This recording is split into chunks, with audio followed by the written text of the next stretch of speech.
Bonjour à tous. Bonjour Docteur Guibert, bonjour Docteur Mawawo. Bienvenue sur ce point de situation sur l'épidémie du Mpox.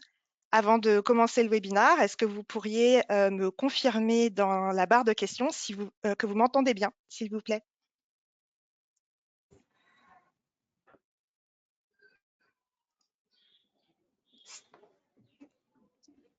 Merci. Pour les personnes qui ont des problèmes de son, vous pouvez vous connecter avec votre téléphone via le numéro indiqué dans le mail de confirmation que vous avez reçu par mail. N'hésitez pas à poser toutes vos questions au fur et à mesure. Nous y répondrons à la fin du webinaire dans la barre de questions. Docteur Guibert, je vous laisse la main.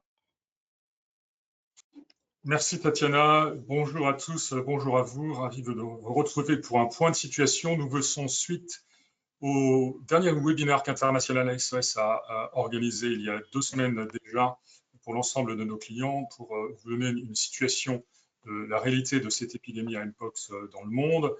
Aujourd'hui, nous faisons la même chose pour nos clients francophones. Et je suis ravi d'être en présence du professeur Paul Mawawo, qui est professeur au département de santé publique de la faculté de médecine de l'université de Lubumbashi, en République démocratique du Congo, et qui est notre conseiller international SOS dans ce même pays. Paul, bonjour à toi. Et je suis Philippe Guibert, directeur médical. Bonjour Philippe, merci beaucoup. Merci Paul. Activité de conseil en matière de santé pour la practice d'International SOS Europe-Afrique depuis Paris. Nous avons quelques minutes à passer ensemble. Évidemment, vous avez la possibilité de nous poser des questions à l'issue de cette présentation dans le chat, comme l'a mentionné Tatiana. Donc, n'hésitez pas, nous prendrons toutes ces questions à l'issue de cette session en laissant du temps pour l'interaction. Pour commencer, eh bien, rappelons tout d'abord que cette situation n'est pas nouvelle. Ce que nous observons de cette épidémie de Mpox, qui précédemment s'appelait la variole du singe, puis ensuite le monkeypox et désormais le Mpox, eh bien, n'est pas un événement nouveau. Les premiers cas ont été rapportés dans les années 50, puis ensuite identifiés lors d'épidémies récurrentes qui sont survenues principalement en Afrique centrale et particulièrement dans la République démocratique du Congo dans les années 70, à partir des années 70. Et vous vous en souvenez également en 2022-2023, une épidémie de cas qui se sont été notifiés et répertoriés dans plusieurs pays dans le monde et qui a été circonscrite et jugulée grâce aux efforts de contrôle et de vaccination, la mise à disposition d'un vaccin ayant été réalisé à partir de début 2023. Donc, Paul, peut-être une remise en perspective. Nous observons aujourd'hui une épidémie liée à un nouveau clade de ce virus Mpox. Mais la réalité de cet événement, peut-être ce que tu as vécu toi-même en République démocratique du Congo, n'en fait pas un événement complètement nouveau. Merci beaucoup Philippe.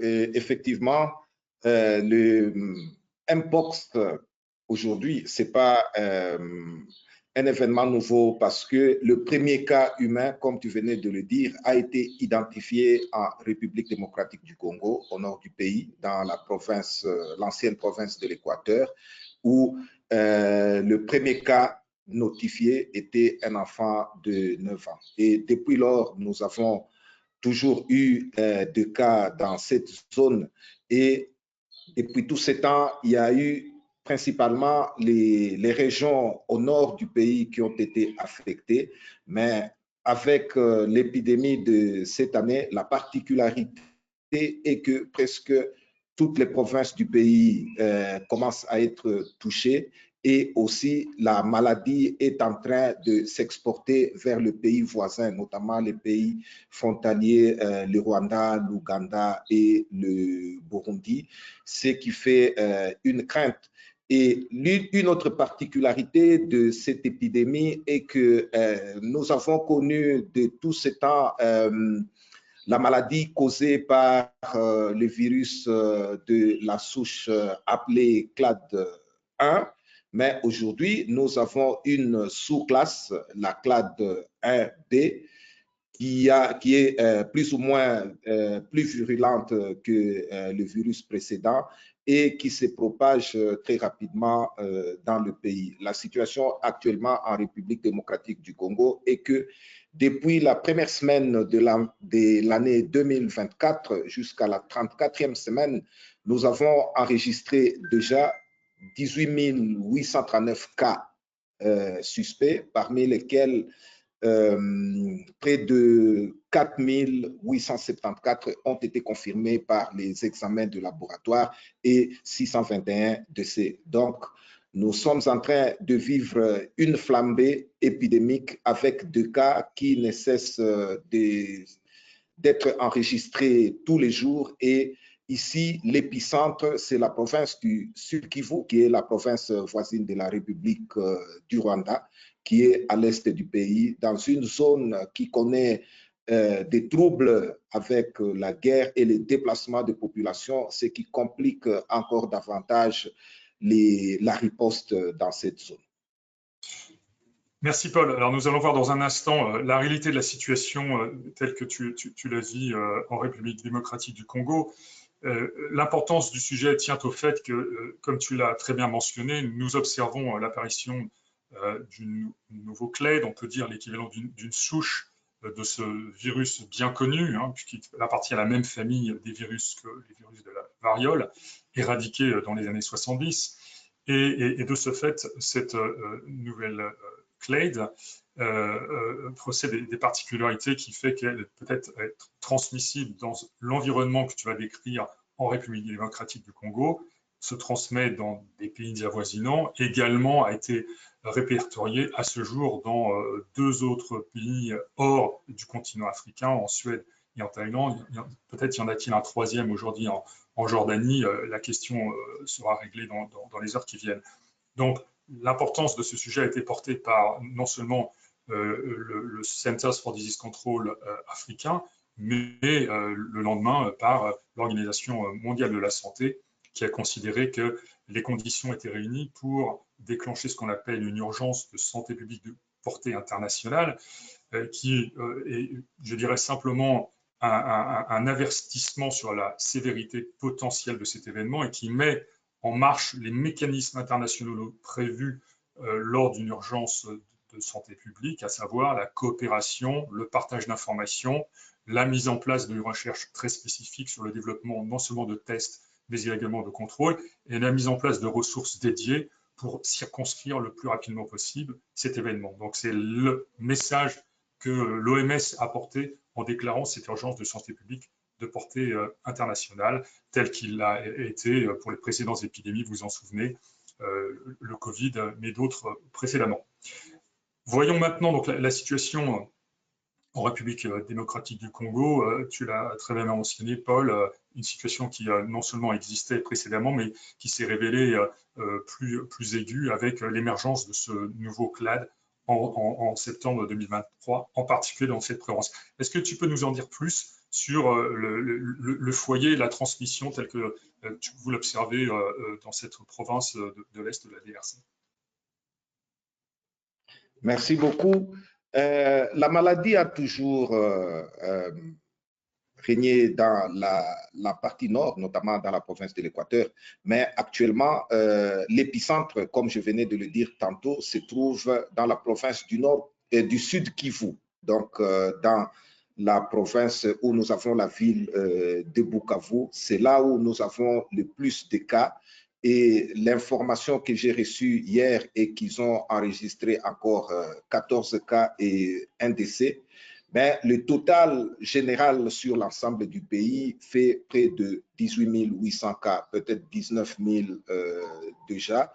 Et il faudra aussi signaler que ces chiffres peuvent ne pas refléter vraiment la réalité parce que tous les cas ne sont pas notifiés et aussi compte tenu de capacités limitées de laboratoires pour le diagnostic et la confirmation de cas.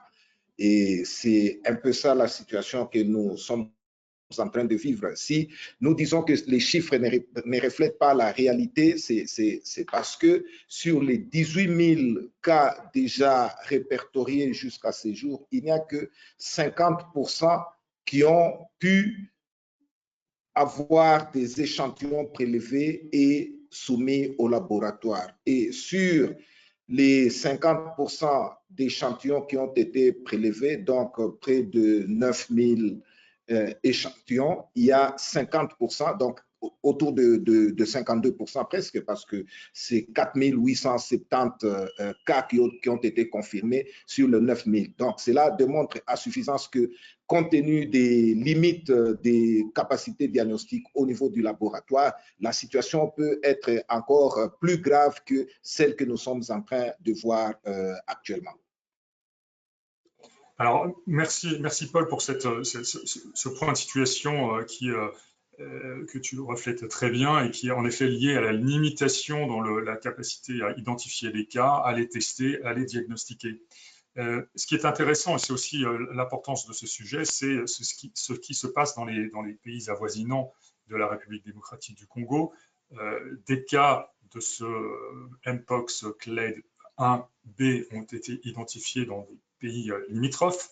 On le voit, la République centrafricaine, le Congo, le Kenya, l'Ouganda ont signalé à la fois des clades 1B ou 1A, avec au total un nombre de cas suspects qui est relativement important pour l'ensemble du continent africain.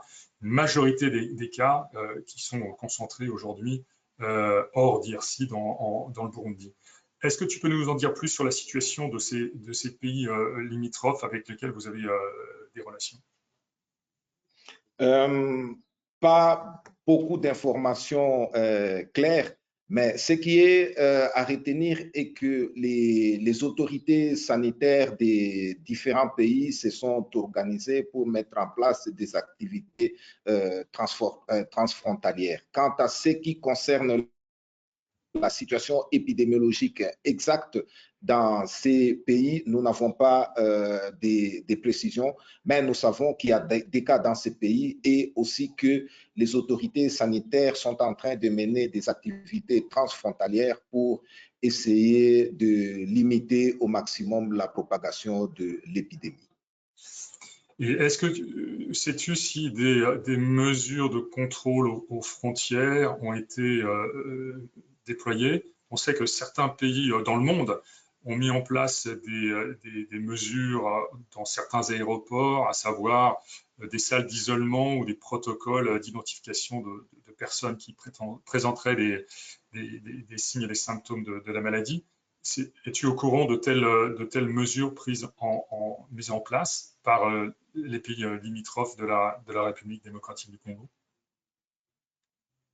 Pour le moment, il n'y a pas de restriction de mouvement entre les pays, mais il y a l'intensification de la vigilance et la surveillance au niveau des portes d'entrée. Pas de restrictions tout à fait particulières et nous n'avons pas vu jusque-là des mesures de contrôle de température ou quoi. La plupart des actions qui sont menées actuellement portent sur la sensibilisation et aussi l'intensification de la surveillance sur le terrain.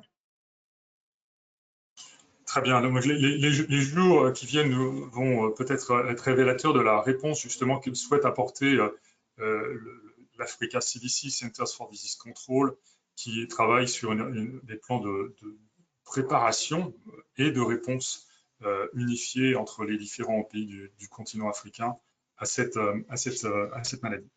Alors, passons à un autre sujet. Et essayer de comprendre de quoi parle-t-on avec le Mpox ou la Mpox. Hein, le genre n'a pas encore été déterminé, en particulier en matière de transmission. C'est une maladie que l'on connaissait bien en termes de transmission animale à l'homme et de l'homme à l'homme. Est-ce qu'aujourd'hui, on sait que la transmission se fait principalement par un contact avec des personnes malades, peut-être avec des objets contaminés? On sait en effet que les femmes enceintes peuvent transmettre la maladie à leur bébé et en effet, l'animal à l'humain a été déterminé comme un mode de transmission, en particulier pour les autres clades. et la souche 2 du Mpox. Peux-tu nous en dire plus sur la réalité de la transmission de cette maladie et peut-être en effet les circonstances particulières qui font que la maladie se transmet de manière assez intense dans ton pays? Merci beaucoup. Le mode de transmission le plus courant pour le moment, c'est la transmission par contact direct. Donc, la majorité des cas que nous avons répertoriés au pays sont liés à une transmission directe. Tu l'as déjà soulevé, il y a d'autres moyens de transmission et la particularité de l'expansion de cette épidémie dans le pays, c'est d'abord pour les régions les plus affectées, c'est le fait que ce virus a toujours vécu dans la partie nord du pays, qui est une région dont la végétation est dominée par la forêt dense, la forêt équatoriale, avec la présence des primates et d'autres animaux sauvages, mais aussi les interactions entre les humains et ces animaux, notamment par les activités de chasse, les activités d'agriculture, de cueillette et les activités d'exploitation des minéraux à l'échelle artisanale. Et il y a aussi le fait que l'insécurité crée des mouvements de population, des mouvements intenses de population qui vivent dans des conditions de promiscuité indescriptible en l'absence d'infrastructures sanitaires. C'est cela qui constitue un défi assez important et un facteur qui augmente ou qui intensifie la gravité de l'épidémie dans la région. Merci Paul. Alors je souhaite préciser en ce qui concerne la transmission interhumaine que à ce jour, ce que l'on sait de ce Clade 1B, c'est que la transmission est principalement parmi la population adulte et que le virus s'est rapidement diffusé par contact sexuel, principalement ou notamment à travers les réseaux sexuels des travailleurs ou travailleuses du sexe, tels qu'on les appelle, et qui sont responsables, en tout cas qui sont victimes d'un grand nombre de cas, parmi lesquels ces symptômes ont été répertoriés. Donc, importance, comme tu l'as dit, Paul, de la transmission interhumaine par contact d'une personne malade à une autre, également par contact sexuel, tel que cela a déjà été rapporté avec les autres clades de Mpox. Donc, rien de nouveau en matière de transmission sexuelle. En matière d'incubation, ce sont des choses quand même qui sont importantes à comprendre entre, je vous rappelle, le moment où une personne contamine, une personne devient infectieuse et une personne devient, ne représente plus un risque pour ses pairs. Donc la période d'incubation serait entre 5 et 21 jours. Des cas sont rapportés où c'est peut-être plus court que ça, mais on a une période d'incubation qui est relativement courte et qui ensuite entraîne ce qu'on appelle la phase fébrile où en quelques heures, les premiers symptômes apparaissent, on les verra par la suite, manifestement liés à de la fièvre qui dure 1 à 3 jours, puis ensuite la phase éruptive où en effet la personne va présenter les signes dermatologiques de la maladie que l'on va évoquer par la suite et qui vont durer entre 2, 3 ou 4 semaines, pendant laquelle la personne ou le malade est contagieux. Donc, en règle générale, à retenir que la contagiosité s'exprime dès l'apparition des premiers symptômes jusqu'à la chute finale des croûtes, qui sont les dernières manifestations de la maladie. As-tu des commentaires à faire, Paul, sur ces chiffres, ou est-ce que ça correspond à ce que vous voyez en RDC?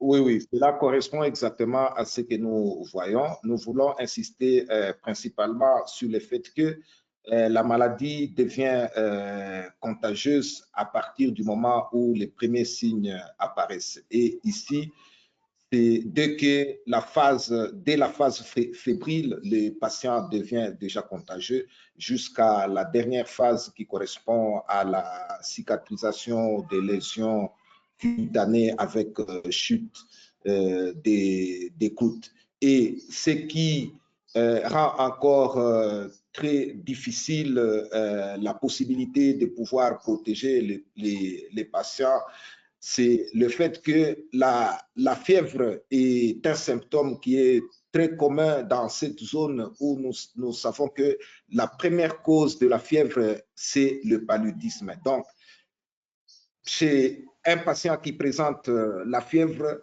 le professionnel de santé pense avant tout au paludisme. Mais dans ce contexte ici, les signes cutanés ne sont pas encore présents. On pense de moins en moins au Mpox, et c'est pour cela que les autorités sanitaires ont mis en place une définition des cas dont nous allons parler lorsque nous allons aborder la section concernant la surveillance, une définition des cas pour les professionnels de santé et une définition des cas pour la communauté afin de recruter la majorité de cas et les faire passer par des investigations pour arriver à confirmer la maladie et prendre des mesures pour la riposte. Alors, je te remercie pour avoir mentionné l'importance de la fièvre, pour lequel le premier diagnostic lorsque l'on voyage en Afrique ou lorsqu'on est en Afrique ou lorsqu'on revient d'Afrique doit être le paludisme. Toute fièvre autour d'un voyage en Afrique est un paludisme jusqu'à preuve du contraire. C'est un message que l'on doit faire passer à l'ensemble des personnes parmi nos auditeurs qui voyagent et sont exposés à la même situation avant de diagnostiquer d'autres maladies pour lesquelles un traitement peut être mis en place. Donc, très important, je te remercie, Paul. Alors, nous avons vu l'incubation, nous avons vu la transmission. Maintenant, voyons les symptômes, en sachant que des différents signes et symptômes dont la gravité peut être variable en termes d'intensité existent. Donc, les symptômes, on les voit, ils sont listés. Peux-tu nous les présenter très brièvement, Paul, en termes de peut-être as-tu vu toi-même des cas sur place de patients ayant la maladie Mpox? Oui. Nous avons vu jusque-là un cas, mais nous avons des informations très pertinentes, d'autant plus que nous avons vécu l'histoire de la variole commune et nous avons aussi des précisions sur la différence entre la variole, les Mpox et la varicelle, parce que la varicelle, c'est l'une des maladies de fièvre éruptive qui est aussi commune et qui est très, très fréquente dans notre milieu et surtout chez les enfants. Alors, les Mpox est fait principalement de fièvre, la fièvre qui précède la phase éruptive et qui sera suivie d'une éruption cutanée qui est tout à fait particulière, qui est une éruption qui prédomine au niveau de la face et qui atteint même les paumes des mains et les plantes des pieds. Cette éruption est sous forme de vésicules, donc des petits boutons contenant du liquide qui va évoluer vers la formation du pus et ça devient des pustules. Et aussi dans les Mpox, tous les vésicules, toutes les éruptions, toutes les lésions cutanées sont au même stade. S'il s'agit du stade des vésicules, tout le corps est couvert de vésicules et ensuite ça va passer à la phase des pustules et la cicatrisation qui est précédée par la formation des croûtes qui vont finalement tomber. La fièvre est toujours présente et il y a certains patients qui présentent des gonflements des ganglions lymphatiques, les gonflements des ganglions, et la maladie peut aussi être accompagnée de complications qui vont laisser des séquelles comme des cicatrices désagréables. Les Mpox est aussi parmi les pathologies qui sont considérées aujourd'hui comme l'une des causes de cécité à cause de l'opacité cornéenne. Lorsqu'il y a une lésion qui a la cornée, cela peut se cicatriser, entraîner une opacité de la cornée qui peut évoluer vers la cécité. Et la complication la plus fatale, c'est en fait le décès. Très bien, donc on le voit, dans la majorité des cas, évidemment, la maladie peut être relativement bénigne si l'évolution se passe bien, mais en effet, comme on le mentionne ici, certaines personnes sont plus vulnérables, les jeunes enfants, les femmes enceintes et les personnes immunodéficientes présentent un risque plus élevé de maladies graves, comme en règle générale pour ces maladies virales. Donc, important de mentionner ces messages en particulier aux personnes qui doivent se rendre dans ces lieux.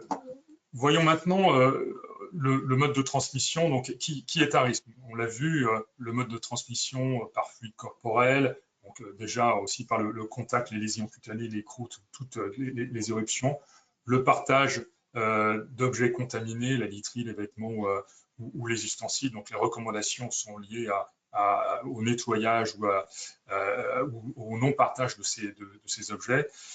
Un point sur la transmission par les gouttelettes qui a été mentionné à certains moments au tout début. Aujourd'hui, il n'y a pas d'évidence scientifique sur la réalité de cette transmission par les gouttelettes ou par le fait qu'on soit à proximité d'une personne malade et qui puisse transmettre la maladie telle qu'on l'a connue avec les pandémies précédentes. On n'est pas du tout dans ce cadre figure.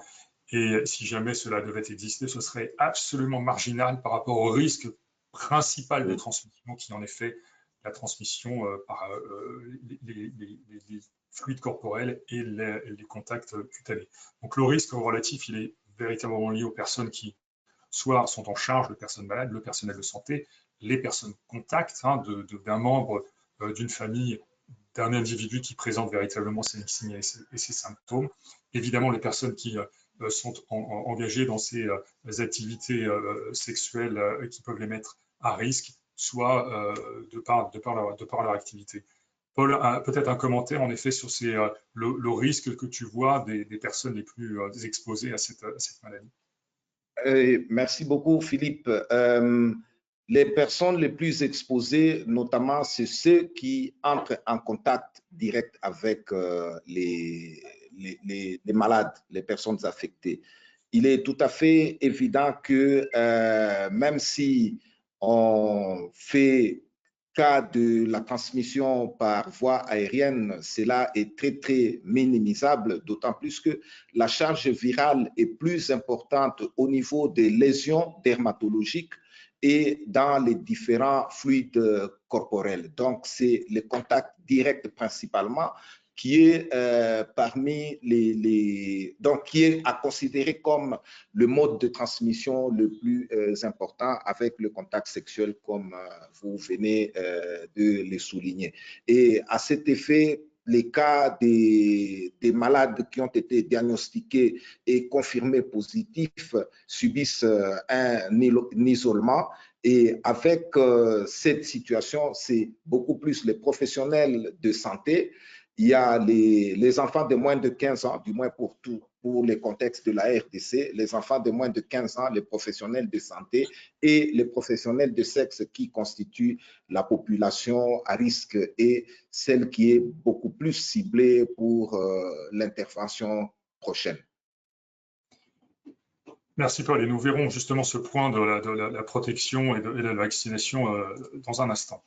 Alors, peut-être pour terminer ce point de situation et rentrer en effet sur la prévention, pourquoi ce sujet aujourd'hui et pourquoi cette épidémie semble-t-elle différente de ce que l'on a observé les années précédentes? Je reviens dans l'histoire que la variole du singe a représenté sur le continent africain. Peut-être lié au fait qu'en effet, comme tu l'as très bien expliqué, Paul, la maladie se transmet dans une communauté ou en tout cas dans un environnement très particulier lié à cette province de l'Est de la République démocratique du Congo qui semble affecter les communautés différemment, avec en effet ce clade 1B qui pourrait être plus transmissible aujourd'hui. On a véritablement, volontairement conservé le conditionnel, non seulement en termes de transmissibilité, mais également en termes de capacité à se transmettre dans des groupes plus larges. Donc, en effet, on le voit, ça se transmet de manière plus large dans ces groupes qui sont exposés de par leur environnement, leur activité et de ce fait ne sont peut-être pas représentatifs de l'ensemble d'autres personnes qui ne vivent pas dans ces conditions ou qui ne sont pas exposées de la même manière à ces risques. On l'a vu, la transmission cutanée ou la transmission sexuelle. Paul, un commentaire sur la réalité de cette épidémie qui semble être différente en 2024 de celle que l'on a observée les années précédentes. Oui, la principale différence, c'est cette nouvelle sous-classe qui est entrée en circulation, qui est aussi plus transmissible et plus virulente, et aussi le fait que la maladie est reconnue désormais comme étant une maladie sexuellement transmissible, ce qui fait la particularité de cette épidémie. Très bien, donc on va voir par la suite, en effet, si déjà certaines suppositions sont réglées et essayer de comprendre en effet comment juguler ou maîtriser à l'aune de nos mesures. Aujourd'hui, ce qu'il existe en termes de traitement est relativement limité. On l'a vu dans la majorité des cas, la maladie est relativement bénigne. En effet, cette manifestation fièvre et symptômes cutanés majoritaires pour lesquels en effet il faut éviter la surinfection ou d'autres complications. Donc principalement le soutien, on va voir par la suite, est ce qu'on appelle un traitement symptomatique en vue de soulager les signes et les symptômes, à commencer par la fièvre. Il existe des médicaments antiviraux, donc une propriété de lutter contre la réplication du virus dans l'organisme, tel qu'on l'a connu pour d'autres maladies virales.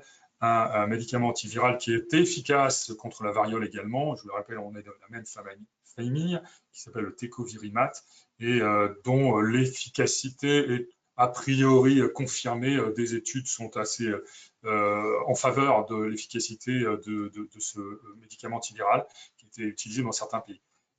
Peut-être un premier commentaire, c'est vraiment un médicament qui est disponible de manière très large.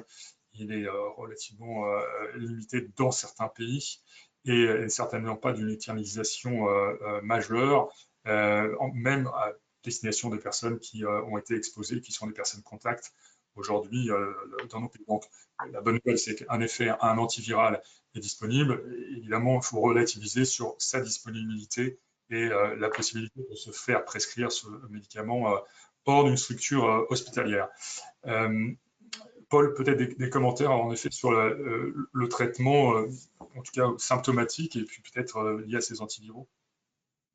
Oui, les protocoles thérapeutiques qui est en place pour le moment et qui a été recommandé par les autorités sanitaires du pays portent sur d'abord le traitement symptomatique et la prévention des complications, et aussi l'amélioration de la qualité de vie du patient, tout en veillant à la protection de son entourage. Donc, les malades subissent un isolement pour éviter le contact avec des personnes saines.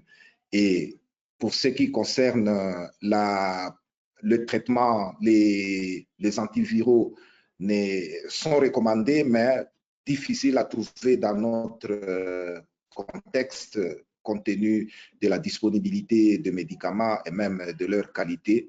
L'utilisation des adjuvants comme les immunoglobulines aussi, quoique nous savons que sur le plan scientifique, cela est recommandé, mais il n'est pas évident dans notre contexte compte tenu des limites des infrastructures sanitaires et aussi des moyens limités de la population, parce que nous pouvons qualifier cette épidémie, notamment celle qui sévit dans notre milieu, comme une maladie qui touche principalement une classe de la population qui est défavorisée, une population vulnérable qui vit dans des conditions d'insécurité, ayant perdu tous leurs biens, et cela rend la prise en charge un peu difficile. Et heureusement, avec la collaboration et le partenariat qui est conduit par l'Organisation mondiale de la santé et CDC Africa, il y a des fonds qui sont mobilisés pour apporter un soutien à ces populations. Très bien. Voyons, en complément du traitement, un point qui peut-être est important lié à la vaccination.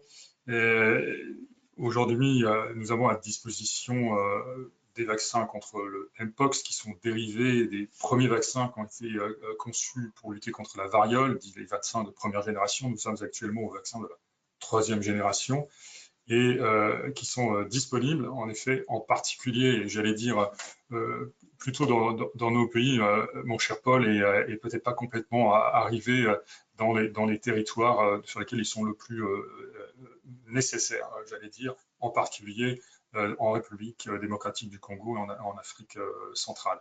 Donc, aujourd'hui, des vaccins sont disponibles, dont la stratégie de vaccination peut être soit pré-exposition pour des personnes dont le statut est véritablement défini comme étant hautement à risque d'infection ou également compte tenu de leur profil personnel. Et les vaccins peuvent être aussi utilisés en post-exposition dans des conditions très particulières pour des contacts proches qui eux-mêmes peuvent être également vulnérables et de complications de la maladie. Donc, le vaccin de cette maladie, en particulier la souche Jynneos qui est disponible en Europe et en France, est disponible. Mais à ce jour, en termes de vaccins utilisation de pré-exposition, la liste des bénéficiaires est extrêmement limitée puisqu'elle est liée aux personnes dont l'activité professionnelle les expose ou les prédispose à une exposition à la maladie. Donc certains professionnels de santé, peut-être certains professionnels de santé qui doivent se rendre dans ces territoires dans lesquels subit l'infection.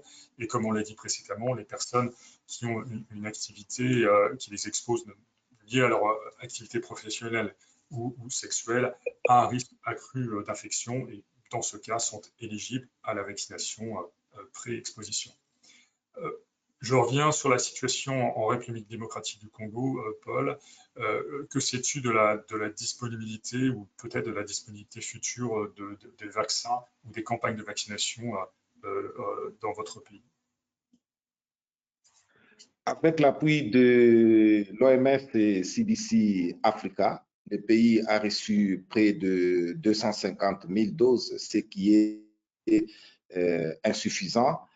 Mais le ministère de la Santé a approuvé deux vaccins. Le premier, c'est le vaccin Jynneos de Bavarian Nordique. Et le deuxième, c'est le produit japonais, le LC16M8. Et les plans de vaccination prévoient une priorisation compte tenu de la vulnérabilité des populations. Donc, la campagne qui aura lieu très prochainement va cibler principalement les enfants de moins de 15 ans, les professionnels de santé qui sont exposés aux malades et aussi les professionnels de sexe. Et sur le plan géospatial, ce sont les provinces les plus touchées, notamment celles du nord-est du pays, qui vont bénéficier de ces vaccins en priorité.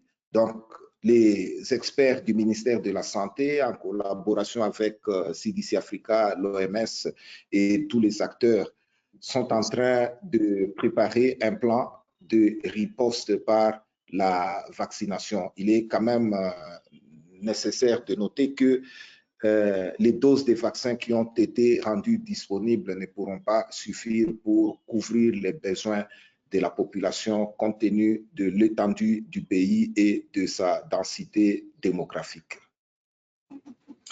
Merci Paul, et c'est un point extrêmement important parce qu'on sait, en tout cas la précédente épidémie qui était rapportée entre fin 2002 et 2023 2022 et fin 2023 pardon, avait été maîtrisée grâce à la vaccination. Les vaccins étaient disponibles, tu en as mentionné les noms, donc véritablement important, mais également le fait que cette épidémie aujourd'hui, le foyer principal est dans un contexte qui rend les campagnes de vaccination extrêmement difficiles, sera probablement un point limitant sur la capacité à maîtriser la maladie et limiter son expansion à partir de ces foyers que l'on observe aujourd'hui en République démocratique du Congo. Alors, l'Africa CDC travaille sur le déploiement de ces campagnes de vaccination. Les vaccins, d'autres vaccins ont été donnés par d'autres pays pour d'autres pays africains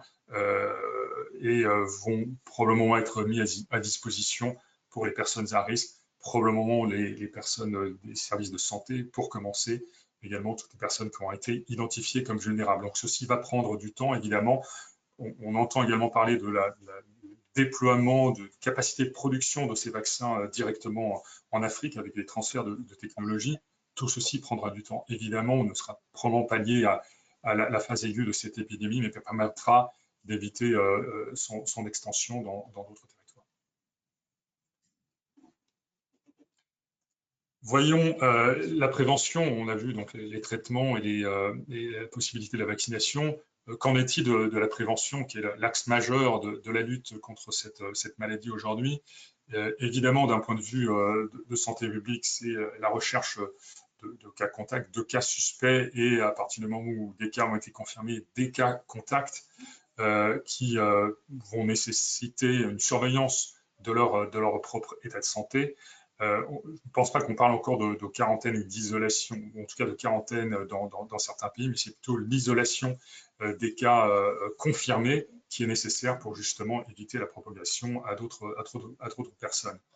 Évidemment, vous l'avez compris, la bonne hygiène personnelle, extrêmement importante. On reprend les règles que nous avions prises, ou en tout cas les mesures que nous avions prises lors des épidémies précédentes, avoir une bonne hygiène personnelle, un lavage des mains, et évidemment éviter d'avoir des contacts avec des personnes infectées ou limiter les partenaires sexuels si possible.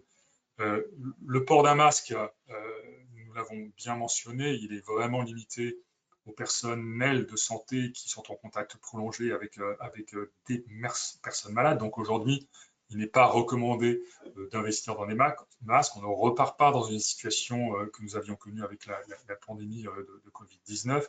Nous ne sommes pas dans une situation de transmission aérosol d'une maladie, transmission cutanée majoritairement également à titre sexuel. Donc les masques sont réservés à des personnes dont l'activité professionnelle de santé les expose à une exposition prolongée avec des personnes malades. Et puis on l'a vu à titre d'hygiène, évidemment le nettoyage ou la désinfection ou des objets contaminés est approprié. Paul, peut-être des commentaires sur cette prévention et peut-être les messages que tu souhaites faire passer sur l'importance de cette prévention. Oui, principalement en ce qui concerne le port des masques. Le port des masques est recommandé uniquement dans un contexte spécifique.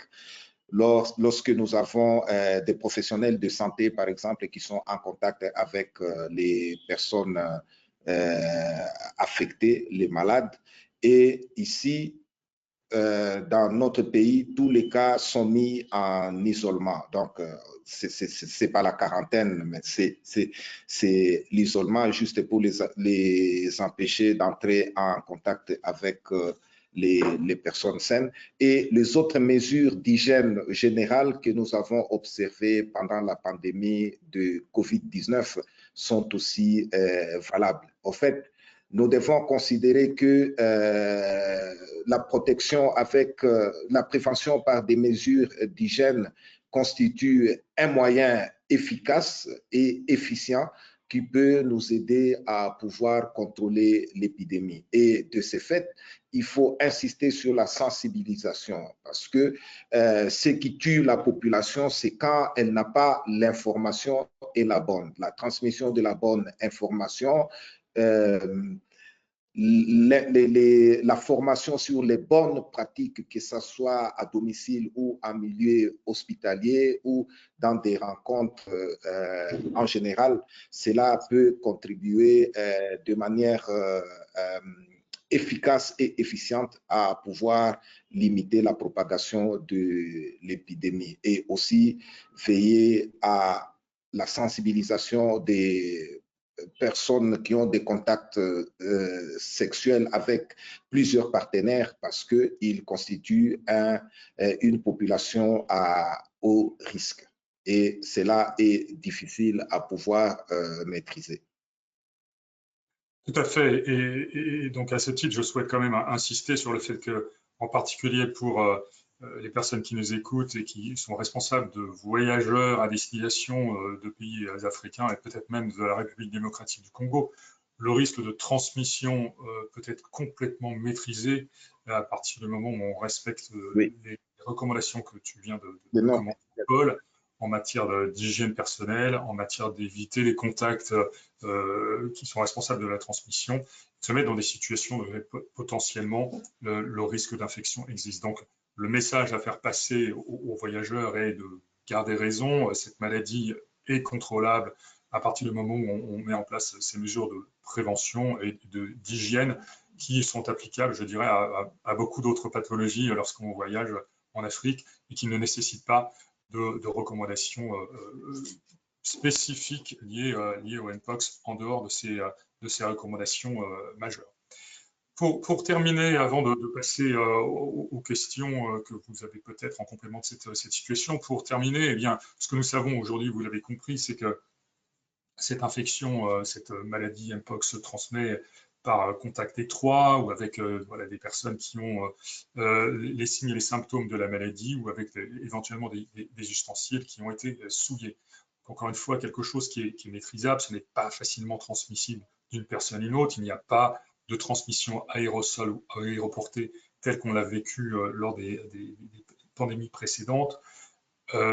Relativement bénigne, à condition de ne pas être soi-même une personne vulnérable liée à son statut immunitaire ou être une femme enceinte ou un jeune enfant, avec un rétablissement relativement faible. Et d'un point de vue global, pour donner le point de vue de European CDC, eh bien, comme vous voyez, le risque d'infection par le virus Mpox de la classe 1 est considéré comme très faible pour la population européenne à ce jour.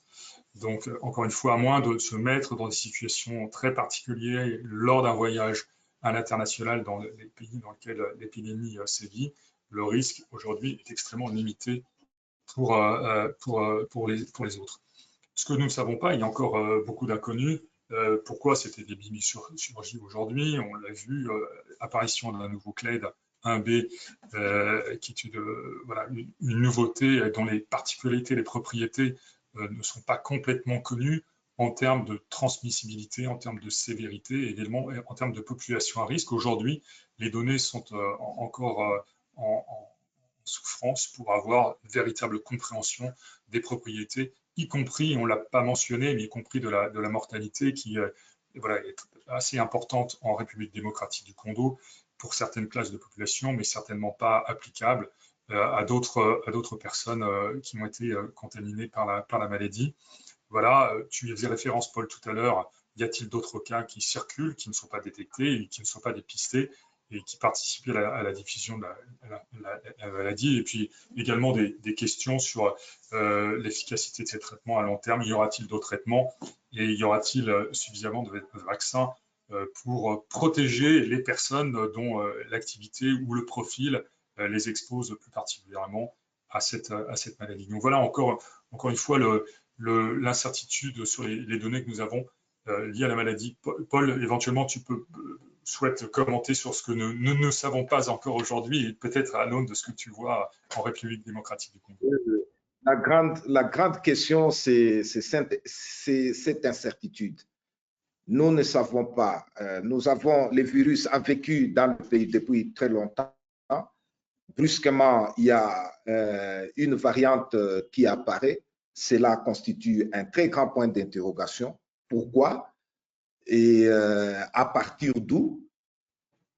Tous ces éléments qui sont inconnus font que les autorités sanitaires et même les partenaires qui interviennent dans la lutte contre cette maladie sont en train aussi de focaliser leur attention vers la recherche. Donc, l'intensification de la recherche pour arriver à comprendre bien l'épidémiologie de ces virus et ces différentes dynamiques afin de pouvoir mettre en place des moyens de riposte qui sont très adaptés.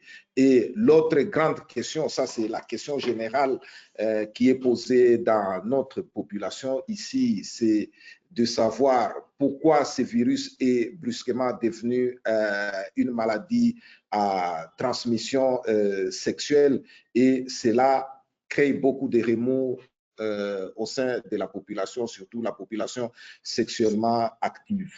Et l'autre question, c'est concernant la protection par la vaccination contre la variole.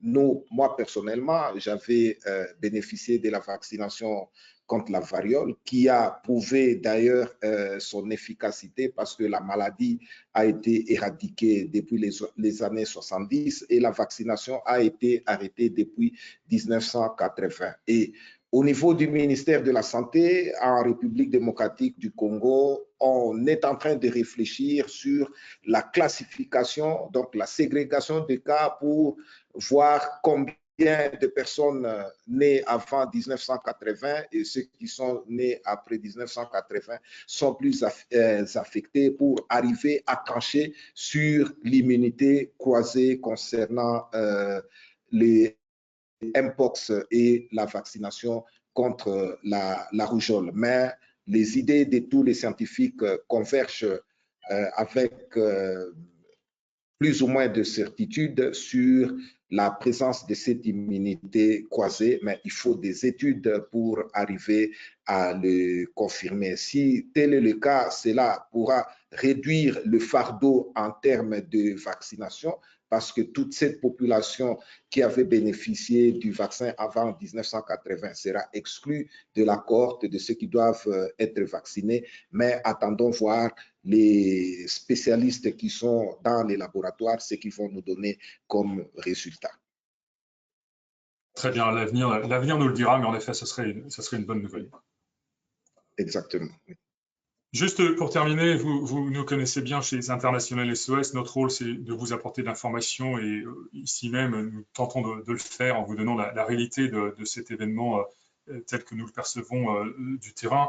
Vous avez accès au site International SOS Pandémie Pupernès, dans lequel le Mpox fait partie des sujets que nous suivons, je dirais, quotidiennement, auxquels vous avez accès aux alertes et pays par pays, une revue de la situation des cas, et des mesures prises en place par les pays, mises en place par ces pays liées à l'épidémie, également disponible sur l'application International SOS.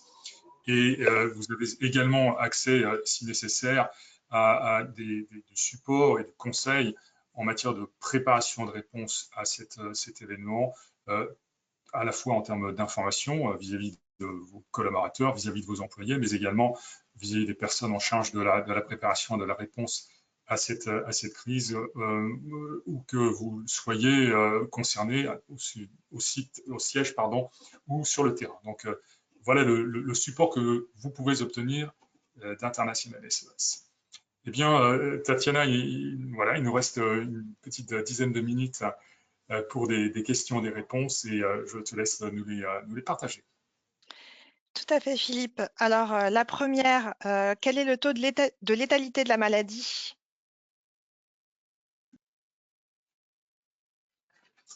Bonne question. Alors, je vais commencer, peut-être Paul va commenter. Aujourd'hui, il est assez difficile de répondre. On a des chiffres qui varient entre 0,7% et 3,4%, tel que c'est observé aujourd'hui en Afrique centrale. Difficile d'extrapoler ces chiffres. Premièrement, d'avoir des chiffres véritablement précis, puisque la létalité se mesure sur le nombre de décès rapportés au nombre de personnes malades. A-t-on le bon dénominateur quand il s'agit de calculer ce taux de mortalité ou de létalité, premièrement? Et deuxièmement, parle-t-on d'un taux de létalité lié à une sous-communauté très spécifique, plus à risque, ou est-elle rapportée à une population générale qui, dans ce cas-là, peut-être est extrapolable dans le monde? Mais aujourd'hui, on a des chiffres qui ne sont pas complètement confirmés. Paul, peut-être peux-tu nous partager les chiffres que vous avez spécifiquement pour la République démocratique du Congo? Merci beaucoup. La grande question ici concerne les dénominateur. D'autant plus que nous avons un certain nombre de cas que nous connaissons parce que ayant bénéficié des tests de laboratoire, mais il y a aussi un certain nombre de cas inconnus.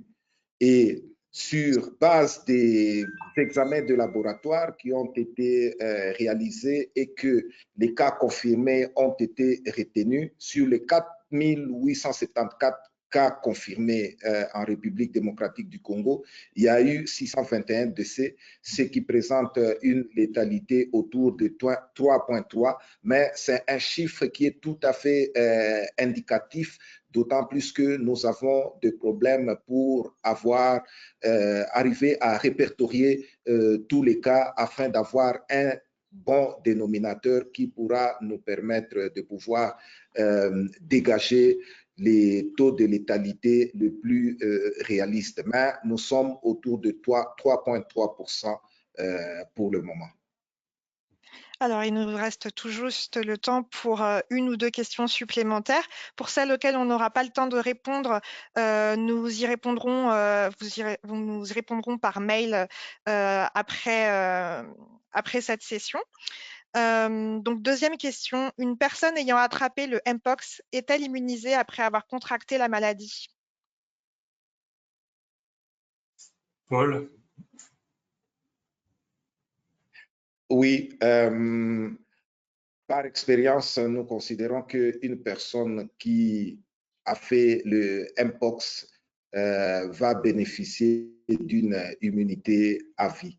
D'autant plus que ce virus, il est de la même famille que les virus de la variole, il est de la même famille que les virus de la varicelle. Toutes ces maladies sont des maladies immunisantes. Et de ce fait, nous considérons que une personne qui a fait le Mpox peut être immunisée, de même comme ce que je viens de dire tantôt, ceux qui ont bénéficié de la vaccination contre la variole avant les années 80 pourraient bénéficier d'une immunité croisée. À ce propos, qu'en est-il des personnes qui se sont fait vacciner en 2022 contre la variole du singe? Les personnes qui se sont vaccinées en 2022, Philippe l'a dit tout au cours de ce webinaire, l'épidémie de 2022 jusqu'à fin 2023 a été maîtrisée grâce à la vaccination. Donc, nous faisons foi à la vaccination et nous pensons que cela va nous permettre de pouvoir contrôler la maladie. Mais nous insistons aussi sur le fait que, étant donné la disponibilité limitée des vaccins, le moyen le moins cher et le plus efficace, si nous pouvons le dire, c'est le respect des règles d'hygiène, l'hygiène de vie d'une manière générale, éviter la promiscuité, les contacts inutiles et surtout être bienveillant en ce qui concerne les contacts sexuels. Absolument. Et je rajouterais que, pour compléter cette réponse, que probablement, j'allais dire quelques dizaines de milliers de personnes ont probablement bénéficié de cette vaccination lors de l'épidémie de 2022-2023, qui étaient des personnes bien à risque, bien identifiées, qui ont eu les 2 doses de vaccin et qui sont protégées aujourd'hui, mais comparativement à l'énorme bassin de population à risque aujourd'hui, ne représente qu'une goutte d'eau dans la population immunisée. Exact. Dernière question, existe-t-il une page web ou autre source mise à jour quotidiennement rassemblant toutes les restrictions aéroportuaires par pays? Oui, nous recensons ces informations sur le site Pandémie Pipernès et sur la page Mpox, où les dernières informations relatives aux mesures prises par les autorités sanitaires en matière de contrôle ou de restriction d'accès sont répertoriées. À ce jour, le nombre de pays qui ont édicté de telles mesures est relativement limité. J'allais dire peut-être moins d'une dizaine dans le monde. Donc, nous n'avons pas de page dédiée à l'ensemble des restrictions telles que ça a été le cas lors de Covid, mais par contre, l'ensemble de ces pays qui rapportent ces mesures sont listés sur le site Mpox, la page Mpox de Pandémie Pipernès. Et pour la République démocratique du Congo, le site du ministère de la Santé à formation-là. Et nous avons un bulletin épidémiologique quotidien qui est partagé avec l'ensemble des professionnels de santé en République démocratique du Congo pour suivre l'évolution des cas et aussi les nouvelles décisions prises par les autorités en ce qui concerne la protection des personnes contre cette maladie. Très bien, mais écoute, mon cher Paul, je tiens à te remercier très chaleureusement pour ta disponibilité, pour ton temps, la préparation également et ces informations précieuses que tu nous partages. Voilà, beaucoup de personnes ont été certainement très intéressées d'écouter la réalité de ce que tu vis au quotidien. Merci pour ton support et la participation à l'effort que la nation congolaise met en œuvre pour juguler l'épidémie. Merci Tatiana également pour la coordination, la préparation. Et puis, écoutez, voilà, nous sommes Merci. Pour merci Philippe, merci Tatiana et surtout merci à International SOS d'avoir pensé à partager avec le monde les informations concernant Mpox dans notre pays. Voilà. Merci beaucoup. Bon courage, Paul. Merci beaucoup. Merci, docteur, pour vos interventions. Un très rapide questionnaire de satisfaction apparaîtra sur votre écran, cher public, dès que le webinaire sera terminé. Nous apprécierons le fait que vous preniez quelques minutes pour y répondre et vous recevrez d'ici quelques jours l'enregistrement de ce webinaire. Très bonne journée à tous. Merci, au revoir. Au revoir. Au revoir. Merci.